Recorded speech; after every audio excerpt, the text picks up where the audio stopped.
Let's just start on AstraZeneca.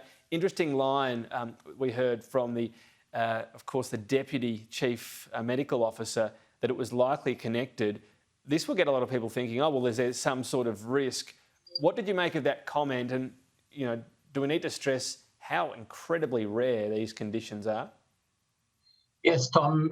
So it's a really interesting situation we're in. Basically, AstraZeneca, the only question about AstraZeneca is in younger people, and we're not at that stage of the rollout yet. So it's actually not a reason why people who are eligible this minute shouldn't go and get the AstraZeneca.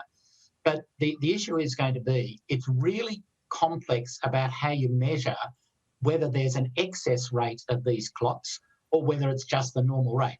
Because millions of people around the world are now getting the AstraZeneca vaccine.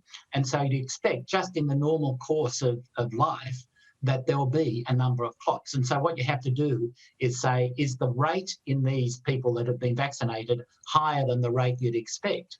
And because there are such small numbers, you've got this statistical variation that you have to take into account as well. And so you might have lots of clots, but it might not be an excess rate at all.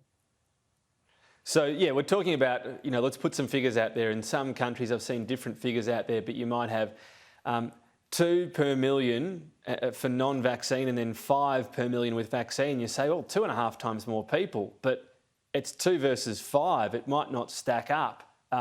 Did it then surprise you that we had that comment from our own authorities? It's likely connected?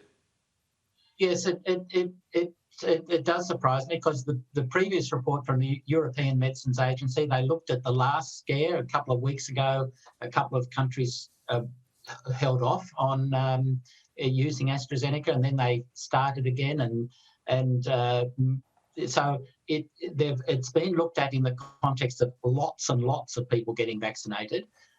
But it's still, it's appropriate for authorities to be cautious. It's appropriate for authorities to keep on looking at this, to review it every week as more information comes available.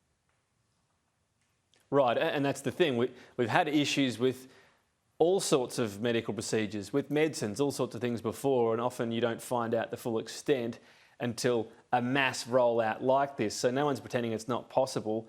With vaccine hesitancy, though, already, is this headline going to ward more people, scare more people off? So it is, Tom. It is a balancing issue. As I said, the issue is about clots in young people, where the excess rates might be present. But as I said, at the moment, we're still only vaccinating with AstraZeneca people over 70. So it's not an area of concern. The 2 countries that have restricted AstraZeneca, Germany and Canada, and one is restricting it to people over 55 and the other restricting it to people over 60. So it's not a concern at the moment for us, but we should be looking at the rollout, should be keeping a close eye on it, but not scaring the horses. Yeah, which, let's be honest, there's never had something that's had more scrutiny on it.